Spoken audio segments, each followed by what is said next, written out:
स्याङ्जा जिल्लाको हेलु भन्ने ठाउँ।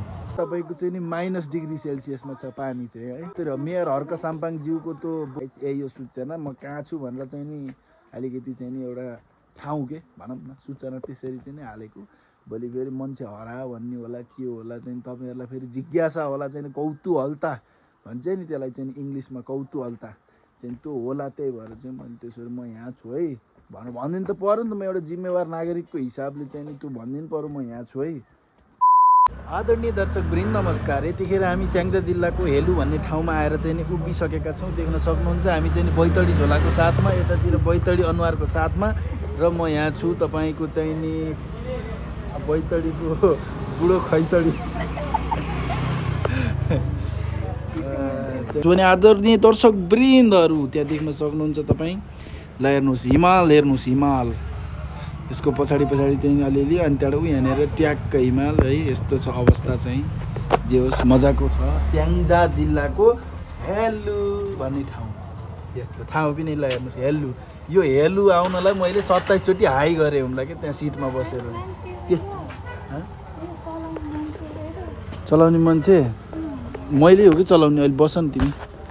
हो आदरणीय दर्शक वृन्दहरू यतिखेर हामी चाहिँ नि स्याङ्जा जिल्लाको हेलु भन्ने ठाउँबाट चाहिँ नि खाल्टे भन्ने ठाउँमा चाहिँ हामी अहिले जाँदैछौँ र यात्रामा हुनुहुन्छ हाम्रो गुरुजी यता। त्यस पछाडि चाहिँ नि हामी यहाँ दुईजना अगाडि चाहिँ नि गुरुजीको साथमा बसेका छौँ। ल हेर्नुहोस् बाटो चाहिँ यस्तो छ टक्क ओह्रालो बाटो। यसरी चाहिँ नि यताबाट हामी आइयो। यो बाटो सरर जाँदैछ। त्यता हिमाल वहाँ पारी हिमाल देखिँदो रहेछ। यस्तो गजबको ठाउँ छ है। यो छ है त अवस्था अहिलेलाई। Hello guys, welcome from Syangja. म चाहिँ नि खेर कमान्डो टोपीमा हसाब भन्ने गेटअपमा चाहिँ नि आएर म चाहिँ यहाँ उभिरहेको अवस्था छ र देख्न सक्नुहुन्छ त्यहाँ हाम्रो कमान्डोको चाहिँ नि हाकिमज्यू उहाँभित्र हुनुहुन्छ र यो चाहिँ नि हाम्रो दिदीको घर र त्यसपछि यहाँ हुनुहुन्छ हाम्रो म्याडम। यो म्याडम फेरि र कति इत्रुकी देखियो यो केटी त गाइज है। अनि ल हेर्न सक्नुहुन्छ यो डाँडा सरर स्याङ्जाको डाँडा है यो चाहिँ।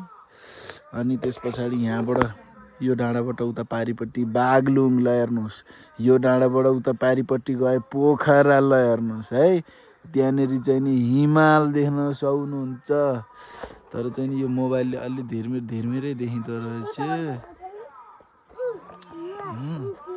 त्यहाँ देखिएको छ हिमाल देख्न। तपाईँहरू चाहिँ नि हिमाल देख्न सक्नुहुन्छ। ल हेर्नुहोस् त्यहाँ चाहिँ घाम परेर टल्केछ है। यतापट्टि चाहिँ छैन फेरि।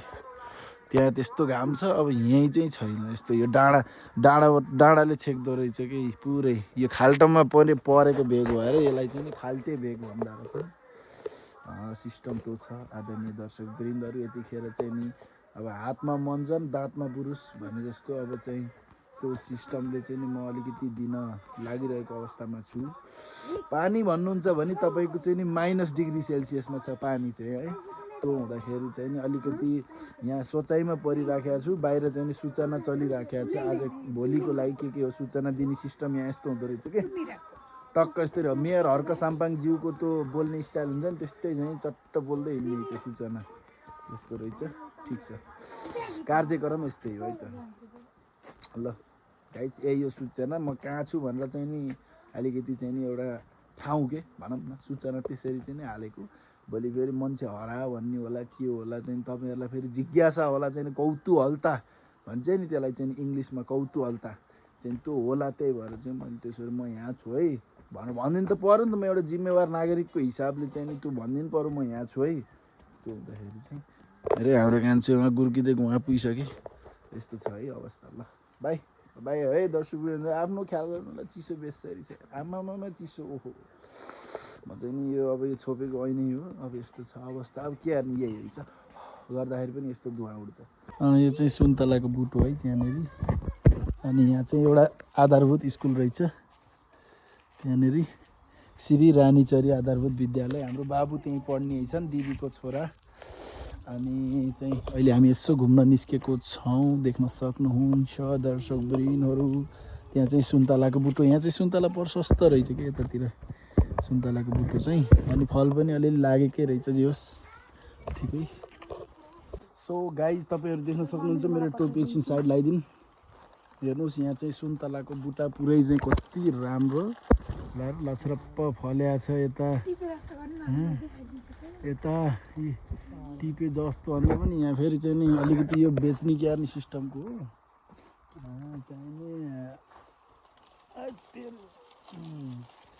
चाहिने तपाईँ देख्न सक्नुहुन्छ यहाँनिर है। जस्तो होइन टिपेरै छोडियो कि यहाँ त देख्नु होला है। गोसाईले गोसाई भनेको मालिक भन्छ कि। हेर्नुहोस् है ओइ लोट्यो अब त्यस्तो नगर न मेरो बाबु। हेर त कस्तो फल्या छ। तर ओहो हामी चाहिँ नि तराईतिरको मान्छेलाई चाहिँ यो ठाउँ मतलब यस्तो देख्दाखेरि चाहिँ अचम्म लाग्छ कि आफ्नो ठाउँतिर नहुने भएर पनि आफूले त उही दोकानमा किनेको मात्र देखिन्छ नि त। बुट्टामा यस्तो लछरप्प देख्दाखेरि त ओहो भन्ने लाग्यो त नि।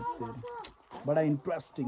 सो गाइज अनि हामी चाहिँ नि भर्खरै सुन्तलाको बुट्टामा चाहिँ नि हमला गरिसके पछाडि 2-4 सुन्तला पनि हात पारेर चाहिँ आइएको छ। त्यो त प्लास्टिकहरूमा पनि छ। तर कस्तो भन्दाखेरि चाहिँ बुट्टाबाट टिपेर चाहिँ अनि यसरी यहाँको ताजा सुन्तला खानुको मजा भन्नुहुन्छ भने भनेर साथदेखि त्यस्तो मजा।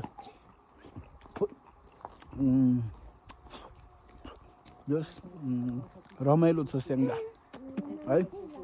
सुन्तलाको सिजनमा आइयो त्यही भएर चाहिँ ठिक छ। ल अब आज चाहिँ हामी स्याङ्जा जिल्ला छोडेर आफ्नो वासस्थान खैरेनीतर्फ आज प्रस्थान गर्दैछौँ।